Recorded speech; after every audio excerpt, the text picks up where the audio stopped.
Welcome back to another episode of Perkle's video lecture series. This one today is due to a combination of snow, sickness, and my sadism over spring break, and is brought to you by the letter S, obviously. Okay, now, I'm sure at this point most of you are sitting there like this, saying, please, seriously, stop, all right? But, I don't know. I'm not sure if I can't stop or if I won't stop. So, anyways, by the way, when I was searching for can't stop, won't stop memes, I found this one, which is completely inappropriate but absolutely hilarious, so I had to put it on there. And this, and if any of you were to ever see this t-shirt out, please, by all means, go buy this t-shirt, okay? Bring it to me. I wear a size large. I will be your best friend for the rest of eternity, okay? So that's hilarious. Lots of things changing around here. One thing that's changing is my office got a slight renovation. That's the first time I've ever put in a work request, and it happened faster than I expected. So I was impressed. Apparently they were tired of shoveling snow and throwing down salt and wanted to do something different. So the cabinetry's been removed, and it's given a lot more space in the office, which is kind of nice. So when you come in to look at your tests and quizzes and things like that, you won't actually physically have to sit on top of another human being in order to do so. So it's kind of nice. Come by and check it out whenever you get a chance. So, all right, we are going to cover all of Chapter 20. It's only 5 pages in your textbook. It's not very complicated. There's a good bit of anatomy in it. So, but what we're going to do is we're actually going to go through that here. This will be the only place that you get it, the only place that the information is available. Make sure that you cover it. Make sure that you're listening to this. Make sure that you're paying attention, because there will be portions of your exam that come from this material. Okay, so don't act like it doesn't exist. It is sort of the intro to the Chapter 21. This is sort of the anatomy of the systems that are going to allow some of the physiology stuff we're going to talk about in Chapter 21. But we are going to talk about the lymphatic system proper, and then spend a little bit of time talking about lymphatic organs and lymphatic tissues. Now, really, when you look at the lymphatic system, it's one single system, but it really is doing two different things. The lymphatic system, when you're talking about the lymphatic system, generally what you're talking about is a sort of a tubing system, a vascular system, that is going to function primarily to take fluids that are lost in capillary beds. Remember all those hydrostatic pressure, the osmotic pressure differences.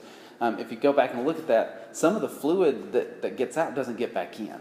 Okay, the pressure differences don't push all the fluid back in. Some of that fluid remains in the extracellular or interstitial spaces. That fluid, if it were to just stay there, would build up and cause edema. It needs to be moved back. Okay, the other thing is if it stays there, it's not getting back in the bloodstream. You're losing it from your bloodstream. Okay, you lose blood volume. If you lose blood volume, eventually you lose blood pressure and you die. Okay, so none of those things are good. So the idea here is that what you would want to do is you need to get that extra fluid that leaked out into the interstitial space. You need to pump that back into the body. Okay, back into the cardiovascular system. The lymphatic system does that. It saves this fluid. The lymphatic system itself is made up of lymphatic vessels, okay, which is really just a tubing. It's going to carry this stuff back. Lymph, which is what the fluid is once it enters the lymphatic vessels. It just magically becomes lymph. It really is much more protein rich than just plasma or just the fluid that leaves. Okay, so there's a lot more protein in this. It's very protein rich material. And then lymph nodes, which are going to be the filters. Okay, now obviously if you were to have an infection, bacteria might get in. Do you really want to get bacteria to get into the lymphatic system and work its all the way back to the bloodstream and then spread everywhere else? No. Okay, so we put filters in place, and that's what the lymph nodes do. The lymphoid organs and the tissues that are associated with other lymphoid tissues are really the structural basis of our immune system. And this is one reason we're talking about this now, because the Chapter 21 primarily focuses on the immune system. The lymphoid organs are going to be where phagocytic cells and lymphocytes, okay, these cells that are really important for our defense of diseases, the prevention of pathogens getting into our body or for them overtaking us and all that sort of stuff. This is where they live. Okay, this is where they reside and how they're going to spend their time and how they're going to be in the correct position to defend us against things. There's several different types of lymphoid organs, like the spleen, the thymus, and the tonsils. There's also patches of lymphoid tissue scattered throughout the body and in the mucosa and other things. We'll talk about those when we get there. Okay, but let's start off with the lymphatic system. The lymphatic system is a one-way system. Okay, once the lymph is formed, that lymph is going to move back towards the heart. Now, there's no pump on this system, right? It's a one-way system. There's no pump on one end, pumping like the cardiovascular system has the heart pumping. There's none of that. It's just a set of tubing that eventually leads back to the heart. The first part of the lymphatic system is lymphatic capillaries. These are pretty ubiquitous in the body. They're not found in bones, teeth, or the bone marrow, and they're not in the central nervous system. The central nervous system does its own thing with fluid. It has the CSF, the cerebrospinal fluid, that sort of serves the same kind of, drains things and pulls back in, and they reabsorb it in the choroid plexus, and you make some in the choroid plexus, and it gets reabsorbed, and all that sort of stuff. So it kind of has its own thing going. So it's not found in the CNS. It's not found in the other regions, but pretty much everywhere else in the body. When you look at the tubing, they used to think the tubing was like a straw, open at one end, but it's not. It's blind-ended. In other words, the end of it's continuous. Instead, it has a specialized, because it sucks up so much fluid, they assumed that it would just have to have an opening on one end. But it doesn't, and the way that it actually sucks up so much fluid, it's able to pull in so much fluid, is actually because it has specialized regions called mini valves. Okay, so they're flap-like mini valves. These are going to be really important in allowing the fluid to be pushed in there. Basically what happens is a change in pressure, right? So there's an increase in the interstitial pressure, right, because there's so much fluid that's building up there. That increase in interstitial pressure causes these flaps to be pushed, these mini valves to be pushed open, okay, which allows the fluid to flow in. As that fluid flows in, okay, it's going to eventually increase the pressure inside the lymphatic capillary, which would push those valves closed and then allow the fluid to be pushed up. Okay, so it's all pressure gradient stuff that actually allows these things to move in.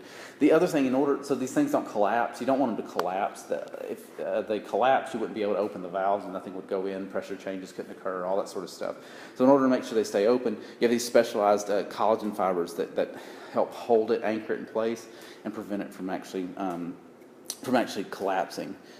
Now, lymphatic capillaries are way more permeable than blood capillaries. Okay, large proteins. Remember, large proteins wouldn't actually move out of the blood, but in this extracellular space, or the interstitial space, you actually can get large proteins that can move into the capillaries through those mini valves. Okay, now other things can occur too. Say you get an infection in an area, and oftentimes with infections we wind up having inflammation as a way of dealing with it. That inflammation actually causes changes in the structural components of the capillaries, such that you get these holes, large pores that develop, which allows even larger things to move in there. Now that's good, right?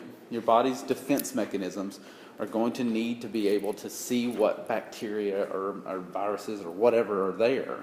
And this is one way you can get those into the lymph so that they can go to these lymph nodes and be monitored. Okay, so that's one thing that you're kind of trying to do there. Especially when inflammation occurs, it kind of gets the body primed for that. It's ready to sort of attack that. One thing to note is that there is a specialized type of lymphatic capillary that's in the small intestines. It's associated with these villi that stick up in the small intestines. It's called lacteals. They carry something that's kind of similar to lymph. It's much more fatty though. So it's called chyle, and it's kind of whitish colored. It gets carried back eventually. Okay, so that's something that you need to be aware of. But we'll talk more about that when we talk about that digestive system. Now, moving from the capillaries, the smallest of the lymphatic system, up to the larger capillaries, it really, at this point, you're starting to look at things, if you were to examine them, they really look a lot like veins, okay? They're just kind of bigger than veins. The large ones will have a vasovasorium, just like the large vessels of the cardiovascular system. I mean, it's real similar to the way these work. Now, as you're moving back, the lymph moving from the capillaries, they're going to move from the capillaries into vessels we call collecting lymphatic vessels that eventually move to lymphatic trunks, which eventually move to lymphatic ducts. Okay, so that's the system. That's the way these things move back. The collecting lymphatic vessels are really similar to veins.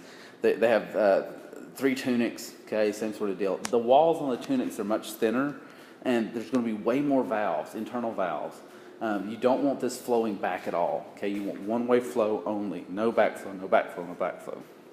So having the internal valves helps with that.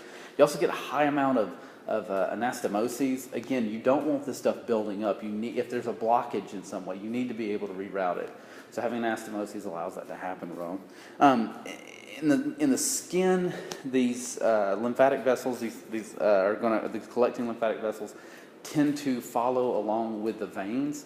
However, in the deep tissues, they typically travel more with the arteries. Okay, now, grand scheme of things, where these are between individuals varies drastically. Okay, literally just in between individuals. So, and they can be pretty hard to see when you're actually trying to identify them. So we don't typically spend a lot of time like labeling them, trying to find, oh, this is where this one is, this is where this one is. But it is good to know that, hey, in the skin they're usually with the veins, and deep tissues they're usually closer to the arteries. Eventually, that's going to actually be important to their function too. Moving on to the large ones, those collecting lymphatic vessels, we'll take things to lymphatic trunks. These are these really kind of form where the largest of the collecting vessels come together, and they typically drain fairly large areas of the body. Okay, so you sort of know, oh, this sort of comes from there. Now, thankfully, they named them based off where they are, and it gives you an idea of where they drain. So you can see that some of them are paired. Now, I highlighted these with different colors so that you can see where they are, and obviously I can't point to them, or I can, but you're not going to see it. But anyways, the paired ones, you have the right and left lumbar. Okay, you have a right and left bronchiomediastinal. Now, the lumbar drains the legs. Okay, the bronchiomediastinal drains kind of the upper thoracic region. Okay, and the subclavian, the arms, and the jugular trunks, the right and left jugular trunks, drain the right and left side of the head. The single one, the intestinal trunk, drains the abdominal region mostly, and you see there isn't a right and left one of those. Now, those lead are eventually going to lead back to ducts, to two ducts. There's a right lymphatic duct and a thoracic duct. The right lymphatic duct drains the right side of the face and the right shoulder and upper portion of the trunk and the right arm. Okay, all of the vessels that come back on that side go into the right lymphatic duct. The right lymphatic duct eventually is going to dump back into the superior vena cava. The other side of the body, all of the other side of the body, okay, the left side of the body completely, and then the lower portions of the right side of the body are all drained into the thoracic duct. Okay, now that thoracic duct actually arises from a region called the cisterna chyli. You can see where I've highlighted it in the picture on the left. It's kind of an enlargement where the two lumbar vessels come together. They actually wind up having kind of being in this enlargement, and other things come there, and then eventually this tube comes out. Okay, and like I said, goes back to into the vena cava eventually. Okay, so that's the tubing. That's what it looks like. But how does it get back?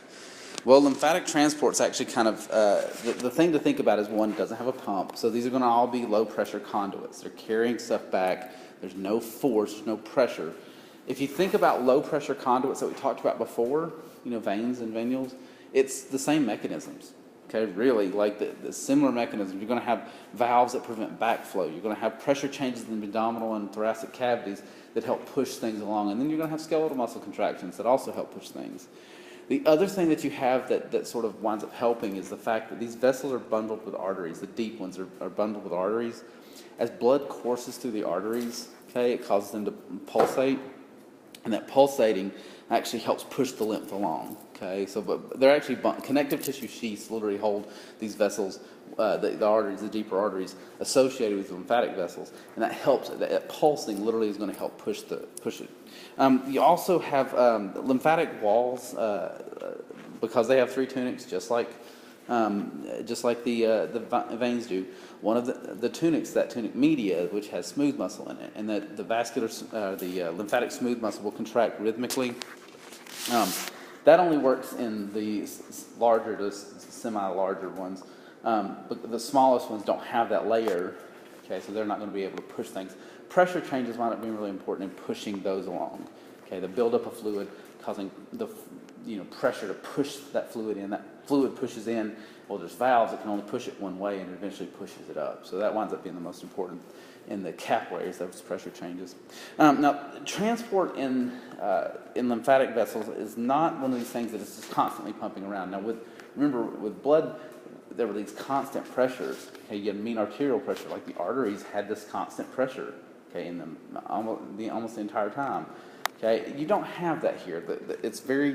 Transport typically is very slow. It's non-continuous. Okay, it's kind of disjunctive, but it can change. Okay, you get up and you become more active. Well, lymphatic fluid transport is going to get more active. That's good though, because if you think about it, when you get more active, your blood pressure goes up. Your blood pressure goes up. Your hydrostatic pressure is going up. You're going to push more fluid out. You will probably want to return that fluid faster, right? So you push that back quicker, and that sort of thing. The other thing is that it sort of helps you understand why we immobilize areas that are infected. Okay, if you think about, you have this infection or some sort of major instance, they're going to kind of, don't move it too much, hold it still. You don't really want to pump all those pathogens into your bloodstream. Okay, now pump a few, that's fine, because your body needs to be able to recognize, hey, this is a pathogen in our body, let's do something to kill it. But you don't want to pump a ton, because you'll overwhelm it. And that way you can avoid that. Okay. Now, lymph flow is important, obviously. You want there to be a sign of, even though it's non-continuous and it's slow, it's still important. You don't want it to be blocked in some form or fashion. When it's blocked, it causes something called lymphedema. And lymphedema is a short-term and typically very localized swelling that will occur. And the amount of pain that's associated with this and the degree of involvement can vary drastically. Because it just depends on where the blockage is, how many anastomoses are available for it to go around. Is the blockage blocking lots of anastomoses or large vessels? You kind of have to sort of look at these different things. The things that typically cause this, tumors will cause this a lot. You get lymphedema because there's a tumor pushing on a lymphatic vessel, closing it off. You also have scar tissue from surgery. This is really common in women who have to have mastectomies. They can get lymphedema where the lymph vessels get blocked associated with that. There's different types of therapy for this. One of the types of therapy that I know about is one that an occupational therapist might do. You can get lymphedema certified. But it's very light massage, where they massage the region that is where the blockage is, to hopefully move the blockage. When the blockage is moved, then you would actually do some massages distally to proximal. Okay, so say the blockage is up in the upper arm. You would massage gently there first to hopefully move the blockage. And then you would massage starting at the end of the fingers, moving up, and try to push that tissue fluid up. You're helping the process along. Okay, it's very methodical. There's some individuals that think you can just pop up a machine on somebody and push it along. I don't think I think most people who certified lymphedema don't agree with that. Not lymphedema treatment don't agree with that. But so anyways, one thing, if this happens long term, the body's going to respond, and you actually wind up building more of the lymphatic vessels to move things around, so you get a lot of angiogenesis and rebuilds, and you reestablish connection, you reestablish drainage, and it goes away. It is something you it can be painful, and it obviously is very annoying. It's randomly walking around, all of a sudden you start swelling for no reason, it seems like. So you want to be treated, get taken care of. All right, moving on to the lymphoid tissues. Well, lymphoid tissues are going to be made of cells, right? All tissues are made of cells. So let's start with the lymphoid cells first. Really, lymphoid cells are kind of divided into two groups. You can talk about the immune cells. Cells are going to have an impact on immunity in some form or fashion, and then the ones that are there supporting the immune cells, making the other parts of the tissue. The immune cells, there are lymphocytes, two major types of those, T cells and B cells, T lymphocytes or B lymphocytes respectively. T cells, there's lots of different kinds of those, helper T cells, you have cytotoxic T cells, several different kinds. We're going to talk more about that in chapter 21, so I don't want to focus too much here. B cells will differentiate into plasma cells. Those plasma cells are going to be the ones that make antibodies. They're the ones who give you kind of the lifelong immunity to things, or long-term immunity to different things, because the antibodies can bind to antigens, which are surface proteins that stick up off of potential pathogens that your body can recognize. Okay, so it's a way for your body to recognize those things. When the antigens bind, the antibodies bind to the antigens, that can initialize a couple different responses we'll talk about later on. The other immune cells that you can find is macrophages. They're going to be important in like phagocytizing things. They also can activate T cells. It turns out T cells have to be turned on. Okay, you got to get them started. You got to get their motors running before they'll actually attack a specific pathogen. You have to have the macrophages around to do that. There's also dendritic cells that are in lots of these things. Dendritic cells are important. Remember, the dendritic cells sort of look like trees. That's why the name, hence the name dendritic. They have like kind of branches that stick off of them.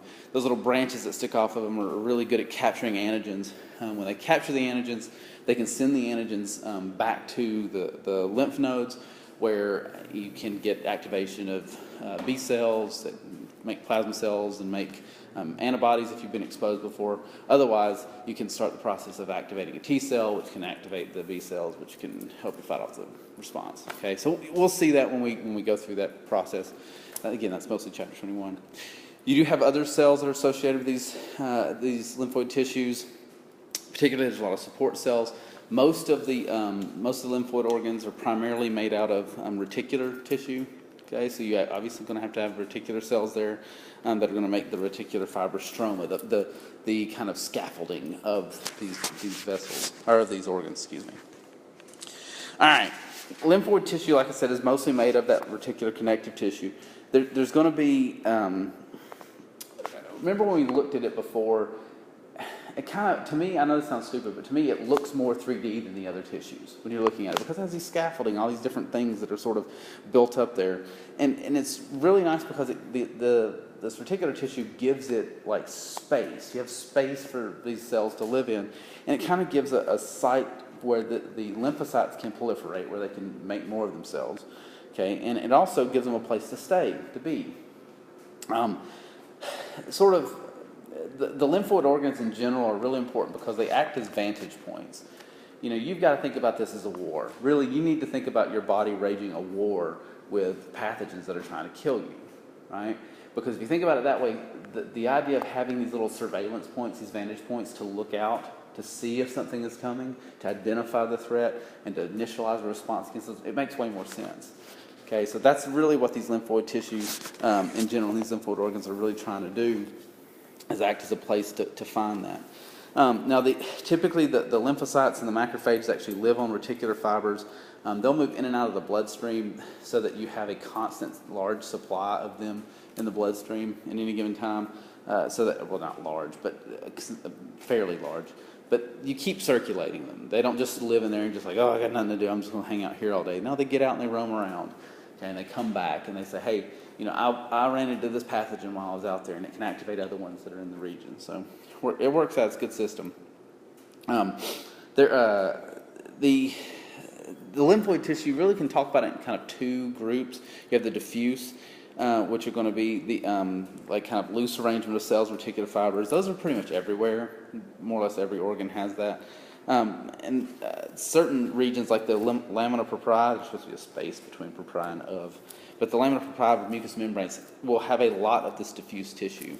Okay, the Peyer's patches, the other little lymphoid organs we're going to talk about later on, part of the mucosa-associated lymphatic tissue, are all these like diffuse tissues throughout the body. The lymphoid follicles or lymphoid nodules are typically going to be more of kind of these spherical bodies, solid spherical bodies, where you have lymphoid cells, which are mostly B cells, surrounded by reticular fibers. Okay, like the lymph nodes, the pyropatches themselves actually do have these distinct nodules, and the appendix typically fall within these like lymphoid nodule type structures. Okay, or what we would consider that. Now, we're going to talk about lymph nodes first, because lymph nodes are kind of the junction between the tubing part and these lymphoid organs and lymphoid tissues. Really, the lymph nodes are clustered along lymph vessels, typically embedded in connective tissue. Again, hard to see. Every once in a while when we're dissecting cats, I'll find one. And if I'm in your lab and I happen to find one, I'll make sure everybody sees it when we're looking at them. They are... Typically, there are large clusters of these lymph nodes in certain places near the body surface. The inguinal, the axillary, and the cervical regions are the most common places to have those. You might have had the doctor check those before, okay, where you go to the doctor, you go, I'm so sorry, I can't talk. And then he grabs your throat. You think he's going to choke me to death. This is it. This is how I die. My doctor's going to. I'm sitting here in a paper gown, and he's going to kill me. But what he's doing is he's feeling for those lymph nodes. Sometimes, and we'll talk about this a little bit later, but sometimes people talk about having swollen glands, which is really stupid. These are not glands, but they're lymph nodes. They're not glands. But that's what people say, okay? And you have them in the inguinal region, so obviously if you have an infection in your leg, he'd probably be grabbing around your crotch. And if you go in with a sore throat and he's starting to grab around your crotch, you might want to have a talk with your doctor, see what's going on. But anyways, the armpits as well, you can sometimes see these swellings. Lymph nodes really have two major functions. One is filtration. Okay, you have macrophages that are present. This lymph fluid's flowing through there. The macrophages are going to take up cellular debris. They can actually ingest cancer cells that get in there, viruses, certain bacteria and viruses, things like that. You can get those. And it serves as like a filter to prevent these things from getting back into the bloodstream so they don't spread around. They also play an important role in immune system activation because the lymphocytes are in a position, okay, they're placed where pathogens can move past them.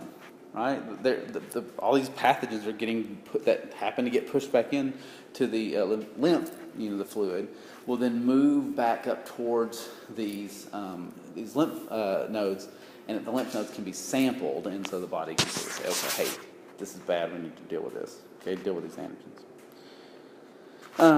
When you look at a lymph node, they kind of look like a little kidney bean. Okay, so they have a fibrous capsule on the outside. Fibrous capsule will have these little indentions that stick in called tuberculae that divide up little compartments. On the inside part, you can sort of think of it as having two regions. You have a cortex, which is kind of the outer portion, that then goes down to a deeper medulla. The cortex is where you have the follicles, and the follicles are going to be the parts that have the B cells in them. Usually the center of the follicle is just B cells. Okay, and that are rapidly dividing, producing plasma cells so that you can make these antibodies. The dendritic cells typically are going to encircle that follicle, again, to help sample and send antigens and all that sort of stuff. As you move in the cortex and get deeper and closer to the medulla, you typically see a lot more T cells that are just kind of in transit, moving towards the blood, or moving, through this system and that kind of thing. The medulla, the deeper parts of the medulla has these little cords, and you can see in the pictures over here, but it has these little cords that contain both T cells and B cells. And then you can see like lymph sinuses, these large open areas that kind of fill with lymph throughout the medulla. And really, there's different sinuses even within the cortex as well. You'll see why those sinuses are important here in just a second. Right now, right? So how does lymph flow through a lymph node? Well, it turns out there are vessels that come in, lots and lots and lots of afferent vessels that come into the lymph node. Okay, they're afferent, they're moving towards something. That's what afferent means, moves towards something.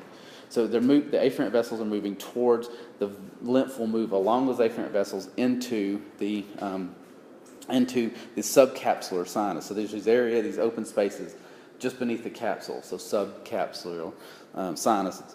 Okay, those will go to other sinuses throughout the cortex and eventually drain down into the medulla. Once it gets to the medulla, it drains to the medullary sinuses and eventually will exit through the hilum. Okay, if you think about the way a bean looks, the hilum's kind of that divot that's in the bean. Okay, and so it's going to leave there through efferent lymphatic vessels. Okay, those efferent lymphatic vessels will eventually lead to other, maybe to more lymph nodes, eventually back into the ducts and then back to the, body stream. Okay, so that's the flow. And the afferent ones, you sort of think of them as coming from the side that's on the lymphatic capillary side. So it's sort of moving slowly but surely through these. There's always fewer efferent vessels than our afferent ones. Okay, for the class, I'd be doing a top hat on why. Okay, now why would you want less tubing leaving than less tubing coming in? Well, it causes the fluid to slow down, doesn't it? Okay, because it takes longer for the fluid to move through there. That gives the cells inside the lymph node time to sample what's coming through. If you had more, there'd be more efferent vessels. There'd be the fluid moves through so quickly. you wouldn't have a chance to monitor. Okay, the lymphocytes just wouldn't be able to sample everything that's in there. You want to give it time, slow it down, let things sort of move through. Okay, see what's going on. Lymph nodes do have occasionally there's some sort of in homeostatic imbalance. Oftentimes lymph nodes can get infected. That's what the doctor's feeling for. It causes something called buboes. Buboes are when the nodes themselves actually become inflamed, and they can be very painful. And like I said, sometimes people call them swollen glands. The buboes are one of the traits that was like most common among individuals who had bubonic plague. Okay, bubonic plague is an infection of the sinus pestis, and it killed lots and lots and lots of people. Large proportion of the world died at that point because they had black plague. And one of the things that it made was these huge black boils, hence the name bubonic plague. It looked like boils. It was actually just your lymph nodes that were so infected that they became blackened. You are more than welcome. My intention was to go find a picture of buboes and put them on here for you to see. I looked at a few of them and wanted to vomit, and if it makes me sick, I didn't want to make you sick randomly. And say you decide to watch this and you're in Florida and you throw up all over the floor, and that just seems kind of bad. Then you'd lose your deposit. You get mad at me because you lost your deposit because you barfed on the floor, and it's just wasn't worth it. Okay, so whenever you get a chance, you go right ahead and do the Google and find you some buboes and see what you think. Another thing that's an issue with lymph nodes is that they oftentimes become secondary cancer sites. That's why a lot of times you hear people getting, cancer and they have their lymph nodes checked or they, biopsies of their lymph nodes. Oftentimes probably the main thing is that cancer infiltrated lymph nodes will be swollen, but they're not going to be painful. Okay, you push on them, they're not going to be painful and that sort of thing. They're just swollen. There's more cells there. Okay, so that's one major difference and one thing they kind of look at. All right, there are other lymphoid organs, with the exception of the thymus. They're all going to be made out of the same material the lymph nodes are made out of, and other organs are made out of, and that's reticular tissue. They seem to all have sort of overlapping functions. However, only the lymph nodes are going to be the ones that filter the blood, and they typically lack the afferent lymphatics. Okay, so they don't have lymph coming in like the lymph nodes do. Those are big differences. Lymph nodes are going to have lymph moving through them constantly. These other organs that we're going to talk about typically going to only have something passing by them on occasion, whether it be blood, whether it be the food that you're eating, or the chyme in your intestinal tract, or whatever. Some fluid will be moving past them, but not lymph. Okay, lymph never moves past these directly. They do generate stuff that will eventually be turned in and released back into the lymphatic system, and then dropped back off into the and sometimes just directly into the blood. But eventually, these things do sort of drop this back into the lymphatic system some way, somehow. Okay, so let's start with the biggest one. The biggest lymphoid organ is the spleen. Okay, and the spleen is a really good surveillance site. It has two very large vessels that go move in and out of the splenic artery and splenic vein, respectively, moving in and out. And so the gets decent blood supply. Lots of stuff goes there. Okay, and so it's a good place to stick a bunch of white blood cells. Right? Think about it. It's a war, right? There's going to be a lot of blood coming in here. You should a lot of troops, a lot of people moving through here. If that's a place you're expecting to see that, you're going to want to put stuff there, right? Think about Clash of Clans, right? You make a little trap for people. A lot of the barbarians will just walk straight through here if you put this little trap a certain way. Okay? If you're going to do that, you should probably have, something there to catch them, to kill them. Okay? And that's what you do. Okay? Same basic principle here. Okay? It's all, I promise you, the next 2 chapters, I could do Clash of Clans like references the entire time. It's going to be fantastic. Anyways, so basically what's going on is that you have this place, a good spot. So you're going to put some lymphoid tissue there, okay, so that you can sample what's going on. Now the spleen has a lot of other functions as well. Okay, more than just as acting as a surveillance site, it's going to be really important in cleaning the blood. Particularly, it's good at removing like red blood cells that are aged or defective, platelets that are aged or defective, any sort of cellular debris and other matter, because it's going to have macrophages that are going to be able to do that sort of thing. Okay, now it does other things. If you're going to break down red blood cells, you better be really good at storing the products of that, the breakdown products of that, because if you don't, it's going to get in the blood. The iron increase in the blood will cause bacterial infections, and you wind up dying. So it's real good at grabbing stuff. It also actually winds up being an important place for storing platelets and monocytes that get released whenever they're needed. Okay, platelets needed for blood clotting, and monocytes for monitoring. And they turn into macrophages when they leave the bloodstream. So that's infection type thing. So again, you can store them. The other thing that's not well understood or established, I think they know that it does it, just don't know exactly when and why and all that sort of stuff. But during fetal development, it does seem to be a place where you actually make red blood cells.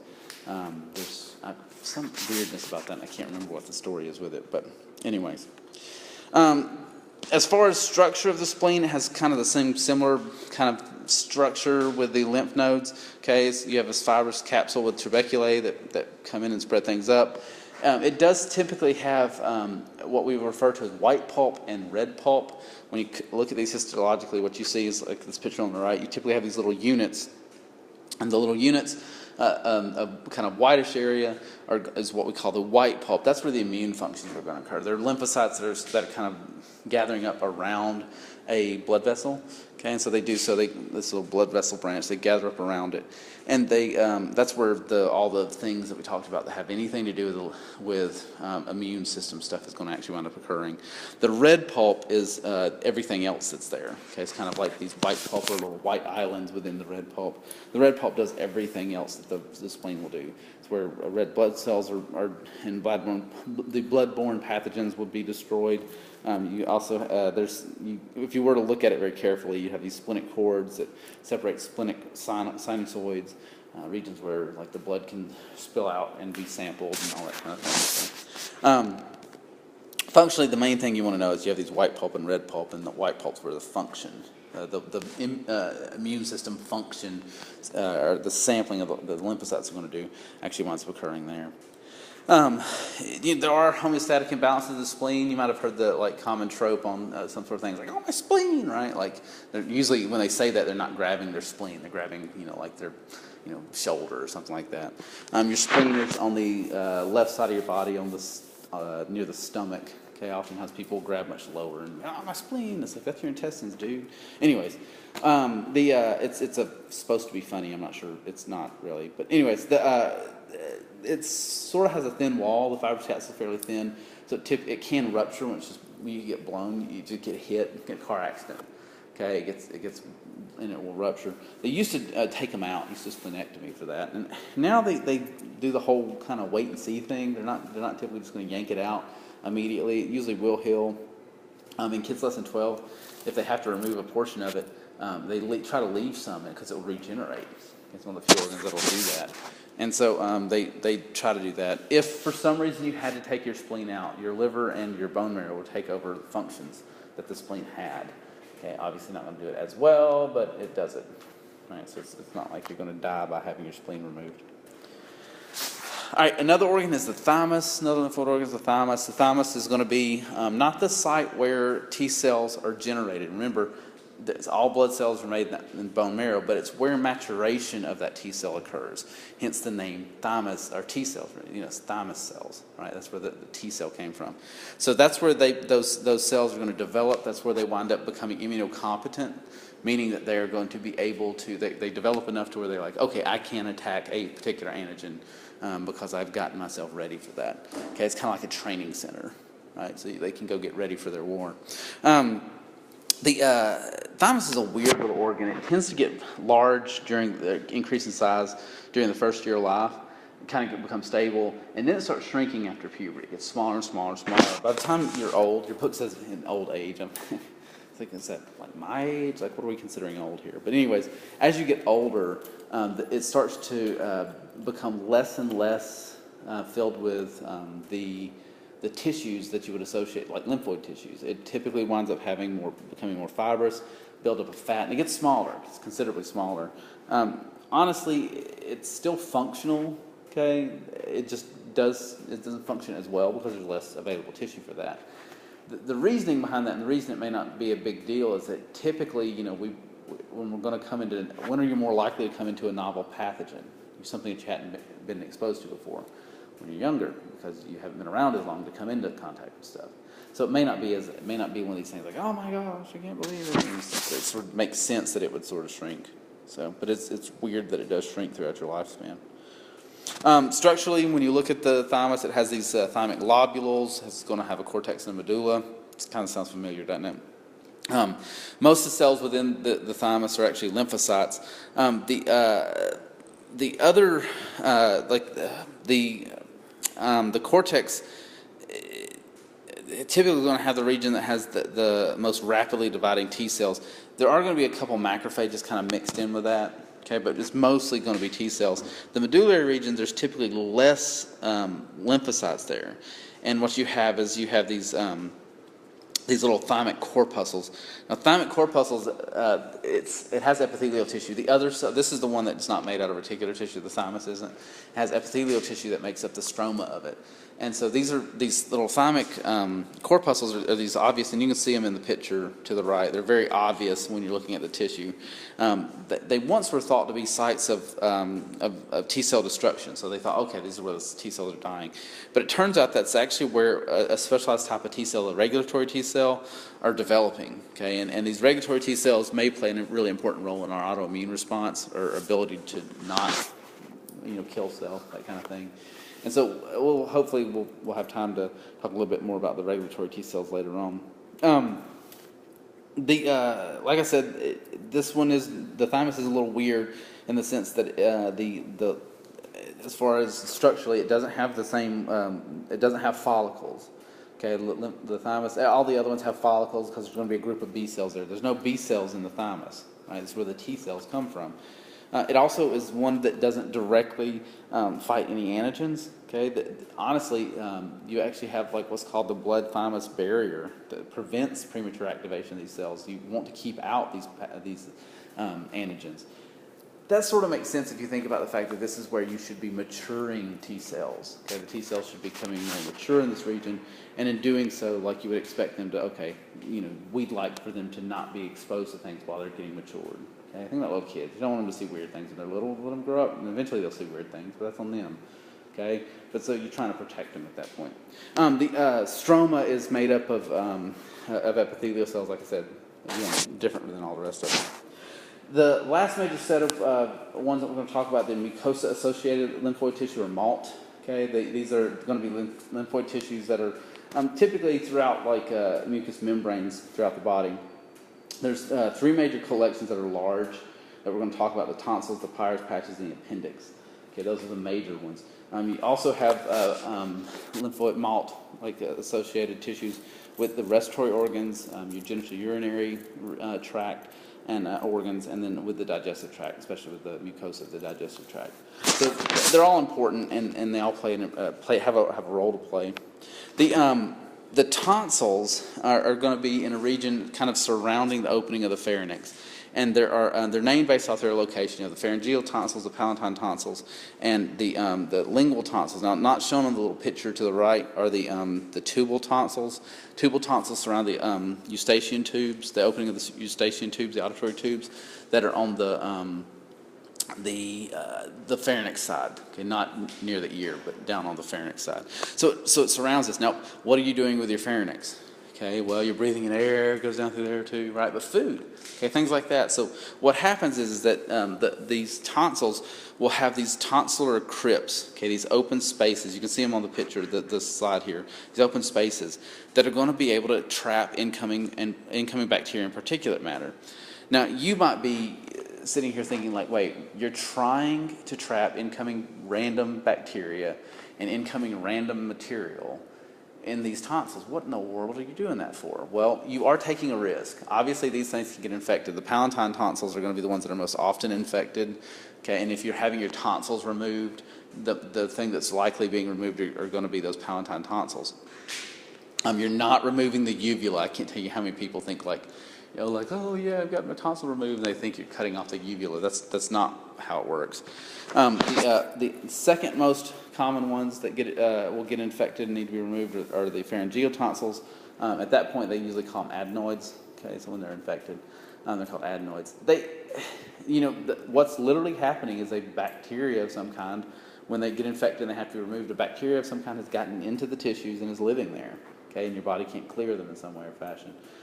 People oftentimes have repeated strep infections, and that's usually one reason they'll wind up taking out these, because streptococcus bacteria can actually wind up living in these sometimes fairly well. So, but I mean, you're sampling. They typically work fairly well in sampling the things that you're taking in and helping your body. This is very early on, right? This is before it gets into your bloodstream and all that stuff. You can have an immune response ready at this point. You can, so that if any of those actually get into the body, you can take it fairly quickly. It's a good place. It's a good surveillance site, really, if you're thinking about it. That's what these things are. These are a perfect surveillance site. Peyer's patches in the appendix. Peyer's patches is also known as the aggregated lymphoid nodules. These are the ones that, like I said, they're not diffuse, they're actually nodules. And you can see this picture on the right-hand side. Actually, you can see the distinct nodules. They're similar in structure to the way the tonsils look, and then they are going to be located in the distal portions of the wall of the small intestine. Okay, and so these are going to be same basic principle. They're going to be sampling bacteria and making in little crypts, and they're going to make a response to it, and so on and so forth. The appendix is the last one we'll talk about. The appendix is a tubular offshoot of the cecum. That's the most proximal portion of the large intestine. People used to refer to it as a vestigial organ, like, oh, it doesn't do anything, which is completely inappropriate.